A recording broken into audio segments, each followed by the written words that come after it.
Hi friends, welcome back to our channel PSR. Good evening friends ఈ వీడియోలో మనం ఢిల్లీ ఆజాద్పూర్ మండీలో ఈరోజు టమాటా ధరలు ఎంత పడుతున్నాయో తెలుసుకుందాము. ఈరోజు డేట్ వచ్చేసి 30వ తారీఖు 4వ నెల 2024 సంవత్సరం. ఇక్కడ ఢిల్లీ ఆజాద్పూర్ మండీలో కూడా ధరలు అనేది చాలా తక్కువగా పడుతున్నాయి. ఇక్కడ స్టాక్ అనేది ఫుల్ హెవీగా వస్తుంది. మొత్తం లోకల్ స్టాకే ఎక్కువగా వస్తుంది.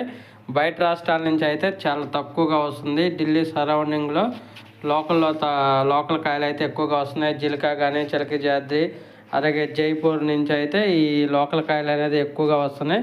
దానివల్ల అనేది రేట్ అనేది అస్సలు పెరగటం లేదు. ఇంకా ప్రస్తుతానికి ఇక్కడ ధరలు చూసుకుంటే మీడియం క్వాలిటీ వచ్చేసి 200 నుంచి 350 రూపాయలు దాకా పడుతుంది. 200 రూపీస్ టు 350 రూపీస్ దాకా పడుతుంది మీడియం క్వాలిటీ 25 కేజీల బాక్సు. టాప్ క్వాలిటీ వచ్చేసి అక్కడక్కడ 360, 370, 400 రూపాయల వరకు అయితే పడుతుంది 25 కేజీ బాక్సు ఢిల్లీ ఆజాద్పూర్ మండీలో. ఒక ఫ్రెండ్స్ వీడియో నచ్చితే లైక్ చేయండి, షేర్ చేయండి.